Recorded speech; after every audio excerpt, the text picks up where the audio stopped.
Hello, ladies and gentlemen. We are welcome to Five Count. I'm John Edwards, aka Ham Bennett, in in honor of Sam Bennett, the forward for Team Canada, and that's Big George in Dallas, Texas. George, how you doing? You know what? I couldn't be better. I feel like this has been a long time coming in a sense, but not necessarily. I think this is one of the days that I've been looking forward to for a while because we get to talk sports.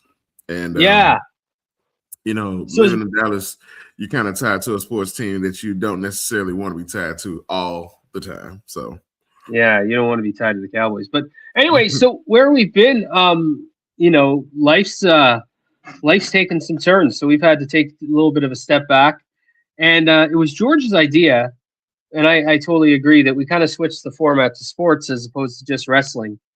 And one of the reasons is I'm just tired of like today's really WWE because I can only watch so much wrestling, current wrestling in a day, and I just I've just lost touch with it.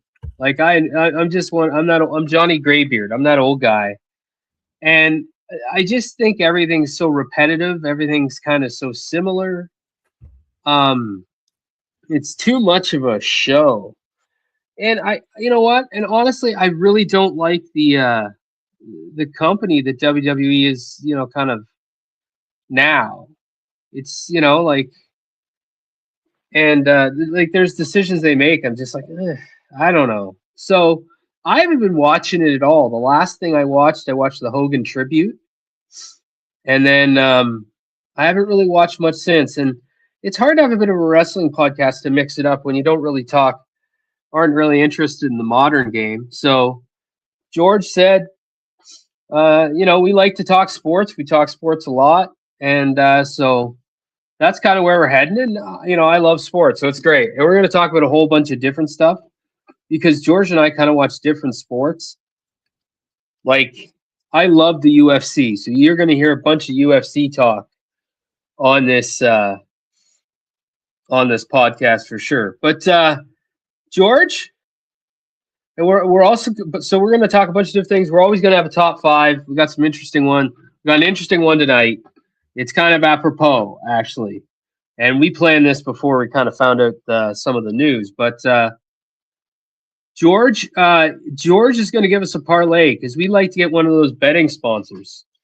I am, so George is kind of more the resident gambling expert here, I guess. And so, George, what's your premium parlay for, I don't know, this weekend, tomorrow?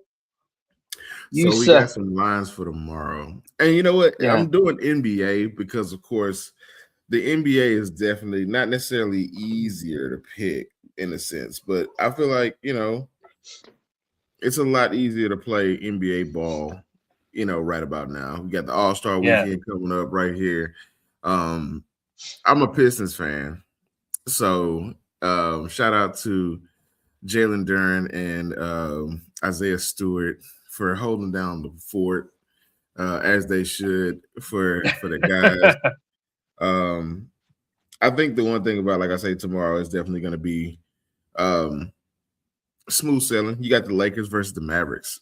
Ironically, I mean, Jesus. What else do you want to have at this particular point, right? No Luka though, so that's kind of where we kind of have a little bit of a standstill. He's hurt a lot. Has he been hurt a lot? I wouldn't say a lot, but I would definitely say enough. LeBron's back. He in the lineup. The other night he was actually out. You got to see more Bronny James. So I'm taking LeBron James over 5 rebounds to give him something light. You got to give him something light to work with. 4.5 is easy for him to get, right? Yeah. I'm going to take Najee Marshall for 27.5 PRA, points, rebounds, and assists, because I don't know if Cooper Flag is going to actually give you a whole lot, tomorrow. So And I know Najee Marshall is really, really good as far as trying to get some rebounds and points in the paint. So we can start there. And of course, I'll do Daniel Gafford for rebounds as well. 6.5. So those are my 3 lines for tomorrow. We have Daniel Gafford, 6.5 rebounds, LeBron a whopping 5 rebounds, and then we have Najee Marshall for a 27.5 PRA. Those are 3 locks for you. I'm gonna tell you everybody else. I'm not too sure. It's the Lakers. You know, you never know what happens. So I think that's you have to look at it. And then of course, the Dallas Mavericks are just putting anybody out there that actually wants to play basketball. They asked me the other day, I was at a 7-Eleven, if I wanted to play basketball. They had a jersey and a car. And listen, drive them up. They didn't ship everybody off. They wouldn't ask me. I'm the you want to talk about the white the great white stereotype of the shitty basketball player. That's me. That's 100%. I'm a terrible basketball player. But George, tonight the Pistons got the Raptors. Tough game, but like, you know, Pistons are really good, which is great. I think the thing they have more than anything is they have like a star. Like Cade Cunningham's just averaging. It's weird though. Like you guys hit tonight. I think like at one point you were hitting 46% from 3, but like 70% from the line. It was just weird. I tuned into a bit of the game. I don't watch a ton of basketball all the time, but like I love the fact it was on TSN because one of my favorite broadcasters in the country is a guy named Jack Armstrong. He was born in Brooklyn. He's this old coach from like Niagara College, but he's just got that voice. And they have most Toronto sports teams have really good broadcasts. All of them, they get a lot of talent. So, but he was great. But I mean, I tell you what though, the Raptors, like they have 2 guys. I think the summer is the year for them. I think this summer they go to get another person. Like I've heard, like whether that's Giannis, whether that's whatever. I'm interested to see because they got like Scotty's great, Colin Murray Boyles is really good, and Ingram's good. They just gotta, but they're playing well, so I don't have a problem. They are playing well. But one thing about the Raptors that I do like is that they are sticking to their guns with certain players, and they haven't done that in a while. You know, it's been a while since they've had a player that they wanted to stick by and kind of develop and grow and try to grow around. Like Scotty Barnes is going to be that guy for them. I'm not saying he's Kyle Lowry, I'm not saying he's the savior of Toronto, but he's good though. He could as the future for them. Yeah, he's good. George, we had a Super Bowl. I don't even like what's hilarious about that Super Bowl is I was watching it. I didn't feel well and I was watching this but I watched the Super Bowl a bit. Was like 5 minutes in, Chris Collinsworth is like, the Patriots are screwed. He didn't say it in those words, but he was basically like, they can't stop this. And like, he knew it immediately. He knew it like, and like, like people rip on Will Campbell and it's too bad because like, he's a good player. I know you were really high on him coming out. It's just like, he didn't have a day. He's a young player. I mean, like I really hope that I hope he comes back from this and grows. Not too much because like we got to play him to get to the Super Bowl again. So, and as anyone knows, George and I are big Kansas City Chiefs fans. As we went to Kansas City this year, it wasn't a successful trip in terms of a victory, but it was a fun time. Absolutely fun time. It was definitely one of those to remember. I think Kansas City itself is a city that is just extremely fun in its own way. And I think a lot of people don't really get to understand that if you just kind of watch TV and kind of get an idea of what Kansas is or Missouri is. And you kind of have to mention both because Kansas City sits on both sides. And I think that people really don't understand that. It's when I say as a Texan, everything is far and wide. That's just how it is. If you go to Houston, if there's a saying, everything in Houston is an hour away from Houston. Houston is an hour away from Houston. It's just everything takes an hour to get to. So it kind of makes no sense for me to actually have an argument with somebody who lives across the street from me in the literal sense. But hey, I mean, the line is what the line is, and I understand it. I don't always know when I'm on either side of it. But like I said, know where special place. we had a great time, good food. Not the best Ubers though. That was really I'm gonna tell y'all right now. Every time me and John's going somewhere, I'm ordering the Ubers from now on. I don't know what it is about his phone. He can't seem to get an Uber driver who has an efficient car. Like, I don't understand what that shit is. Like, I don't know. No. Like, your phone must be programmed. Find me the motherfucker who needs money. Find me that motherfucker. It must be well. So, and because when I got there, I'm outside the Kansas City airport, and I actually was able to find my way pretty good. So I order an Uber, and it's this guy, and he's in, I think, some sort of Kia, whatever. I'm like, cool. Kind of confused where I was, so it took a bit to get to me. When he pulls up, the side of his car was dented, kind of like it was been through a demolition derby. And I'm like, oh, this is going to be great. This dude, I don't know what highway we were on, but this guy was flying, just absolutely flying down this highway. Eventually got, okay, whatever. On Saturday, George and I went to the Power and Light District. And so we're going to get an Uber. And we ordered one that was going to come a bit later, and we did. The guy pulls up in a Toyota Corolla. I don't know if you've ever met George, but the big is it's not a marketing gimmick. He's like a huge dude, and he gets in the back of this thing. He looks like Mr. Incredible. It was ridiculous. Like, it was absolutely. I was laughing hysterically because the guy was playing gospel guitar music, and he was flying too. He had just like. Let me tell you something about Kansas City real quick. As a person who and this is I'm gonna go ahead and put the bias out there and say I know people in Texas can't drive. I see it. I call it that. These motherfuckers can't drive, and I'll say it to their face. But in Kansas City, people drive like the lines don't exist. Like, they real good about merging into a lane. Like, what the fuck are you doing here? But neither here nor there. And the windshield was cracked on this car. That was the thing too. But we eventually got there. He turned out to be a pretty good tour guide. But that's the Kansas City. At the end of the night, I ordered one, and I was like, I wanted to go ahead and experiment with this. So I say, you know what, John? Let me take it over from here. Let me order the Uber. Yeah, and we got a good one. I'm thinking about we got a good. All right, what is this gonna be like? And I get a normal, regular, nice Uber driver, nice car.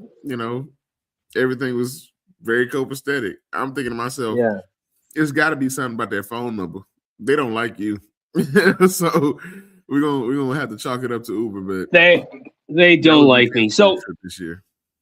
George, one of the keys I guess I didn't explain is we're going to do these are going to be like 30-minute shows. Mm-hmm. We think we can, hit them hard, hit them fast. So we got 15 minutes left. So we're going to get to our top 5. Tonight, our top 5, and we planned this, I think, yesterday, was our top 5 list of football movies. Because I love a good football movie. And interestingly enough, James Van Der Beek died today.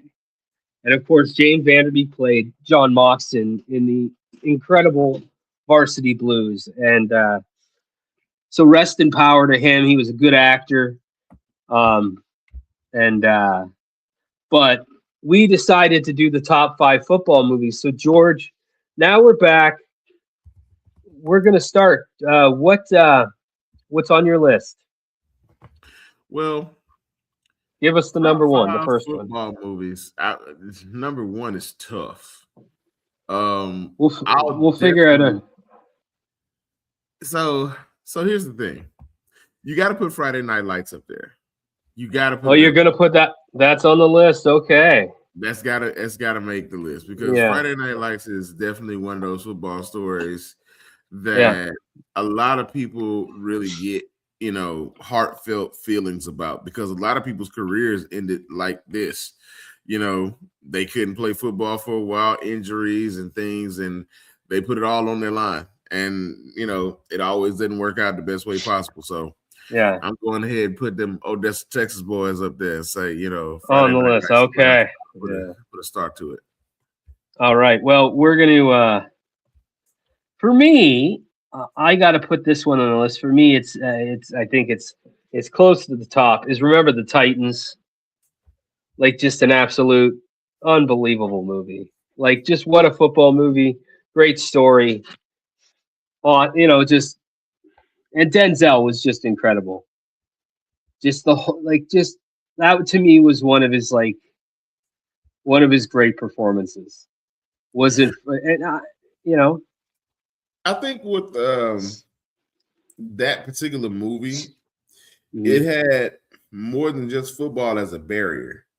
Yeah, it had a lot of things that were actually really, really big in the area that they were in. And of course, I think that's something that kind of plays into American history that should never be forgotten.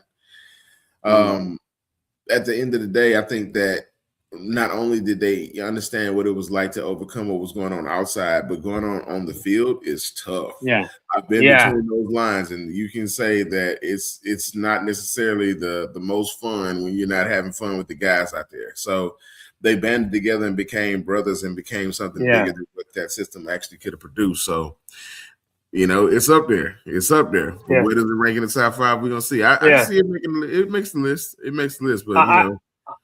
I liked Shane Gillis's line about Remember the Titans. He's like, his joke was, what? The high school team's 4-0. These are my brothers. My brothers. George, next one. What's your next movie? I'm interested to see the next one. So what's funny is I'm in a split and a tie, because I don't want to put 2 Adam Sandler movies up there. Okay. So we have The Longest Yard and The Waterboy. One of them's got to make it. As far as, you know, a great remake, The Longest Yard takes the cake. I loved it. The remake and how it incorporated people who actually played football, who actually were, you know, great athletes. And, you know, I think the punchlines were very, very good as far as, you know, as far as a sports movie. Now, The Waterboy itself, that's fucking hilarious too. It's just that's a classic. And the crazy thing is, I feel like they're neck and neck in certain ways that doesn't really give them justice. So I feel like, you know, The Waterboy would have to be the more legendary one because it's a more entertaining football movie. Yeah, it's Bobby Boucher. You know, like, what a character! Like, just unbelievable. You didn't need a Waterboy 2. I mean, The Longest Yard is a remake, and there's never probably going to be another Waterboy movie. And I like it a lot. I like the Chris Berman part. I like my favorite line is Jim Rome, where we're deep in the heart of toothless country. Oh my god! Listen, great movie. So next up for me is it's going to be on the list for me is Varsity Blues. Not, you know, like, it's one of my favorite movies. Just incredible. I love Tweeter. Like, he's like, what a, like, just hilarious. And it, you know, it does, but it was to me, it's one of those great football movies. I mean, I was like 19 years old when it came out. So it was like, I was the market, I think, one of the markets anyways. And I mean, John Voight plays a great Coach Kilmer. Like, an unbelievable last game scene too. Like, just perfect.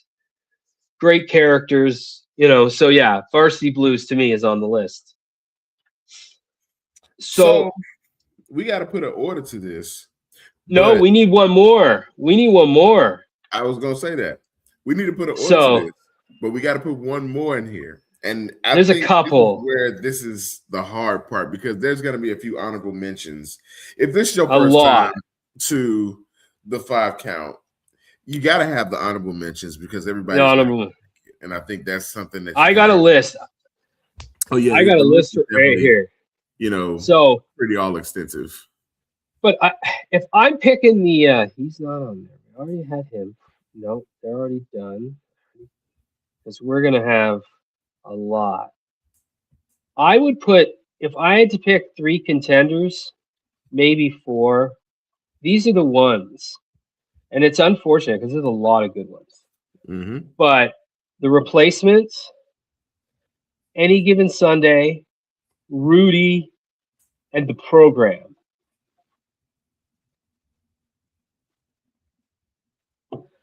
Like, I love The Program. I don't know if it's as good as The Replacements though, but I love The Program. Like, I just love that movie. The line that always gets me is The Program, because I mean, I'm willing to put on the list. I think it's really underrated. The football's really good. The football about it is kind of the best. Is good. And I love the line from James Caan when he's like, they're like, this isn't a football vocational school. And James Caan says, yeah, when was the last time 80,000 people showed up to see a kid do a damn chemistry experiment? I'm like, there's a lot of great movies and we're missing them. Like The Replacements, I think is my wife's favorite sports movie. So for that, we should put it on the list. I think the honorable mention that I would like to put in, and I really feel like this is one of those you kind of just, you have to enjoy the movie for what it is and not necessarily have an expectation. Yeah. I got to put The Blind Side in, because Blind Side, yeah. A lot of people who didn't watch football at all watched that movie just based off of it being a story. And they were really big on the story and the outlook of it. It's just, it had a lot of heartfelt moments, but it also showed a lot of people what the playing offensive line actually looks like from a perspective. Yeah, that was the cool thing about that movie. There's not a very big bunch of football movies that give any perspective to the offensive line at all. And I think that's not, by natural design. I mean, playing offensive line is not a glamorous position at all. It's actually pretty gruesome. It's really hard. My hands hurt. Really hard. Like I can close my hands and it's gonna make every bit of noise that you can ever think of, because it's just literally just constantly taking that beat. So, and it's like it's like you're playing against monsters on the other side. Like, I mean, so definitely The Blind Side. I got to throw up. I have a couple. There's 4 on my list, George, that I got for honorable mentions. I'll run through them quick. One of my favorites is We Are Marshall. Kind of a sad story, but I love McConaughey in it. Okay. Little Giants is a fucking classic. Mm-hmm. Like, shout out Rick Moranis, Canadian. Invincible, even though it's about the Eagles, I really like the movie. And Gridiron Gang. I always like Gridiron Gang. Gridiron Gang is good. I think Gridiron Gang definitely gets slept on a lot, simply because, of course, a lot of people look at it as, is it The Rock's movie and things like that. And, I don't know if that's... It was good. Exhibit was good in it. Yeah. I don't know if that dude have to kind of look at what kind of movie it is to kind of say it was good. Good story. Radio has a great story. Not a whole lot of football in there. That's why I didn't mention it. Because it's football in it, but it's more of the story rather than football. So I think that's one of the ones that I can put in the honorable mentions and not necessarily make it into the top 5. But I think we have enough to kind of give this list a turn, because, of course, I think that I'm pretty sure already somewhere somebody's like, oh, y'all forgetting this movie. Okay, let me know and we can see. But we got 5 movies we got to go ahead and list. So where do you want to start at for number 5? Whew. I'd put the program. Interesting. I think I'd put the program. I think the other ones are ahead of it overall. And I love the program. The program above. And the reason why I asked this is just from a perspective of football. The replacements, or well, on this list, the ones we're debating are Friday Night Lights, Remember the Titans, The Waterboy, Varsity Blues, and the program. So Varsity Blues and the program kind of run a tight ship as far as the football, but Varsity Blues has a different type of story. Like Varsity Blues was like a more of a wild child fucking right, But like to me, I would put the program at 5, maybe 4. But program at 5,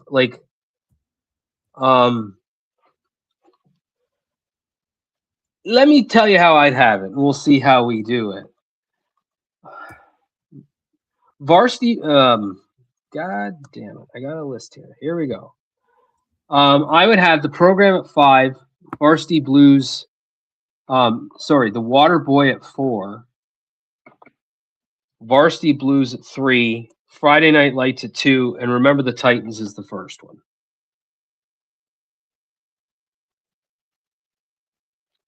That's where I would go. I'd like to switch Waterboy from 4 to 5. And the program ahead of it? Mm-hmm. I can handle that. The program was a real football movie. It was real problems. Yeah, I just love I love Alvin Mack. Mm-hmm. I know we're gonna do. I think down the road we've talked about doing a top 5 fictional football players. I'm giving you a spoiler. He's gonna be on my list. He was a fucking. You believe that dude was a football player, but it had great football moments. Good story. Halle Berry was in it, so I don't think I put it over Varsity Blues though, just because I don't know. I just think it's. I just like Varsity Blues a bit better. Fair. But yeah, and Friday night and Remember the Titans and Friday Night Lights is very, very difficult. But for me, I always say the best football movie of all time is Remember the Titans. Because it just didn't have amazing football. It had this incredible story. To go with the really good football and Denzel Washington and that's the thing. I love Friday Night Lights. I love Billy Bob Thornton. What a gem in that movie. So either way you want to slice it, I'm fine with either one of them, but I would say Remember the Titans. I can dig that. I think that's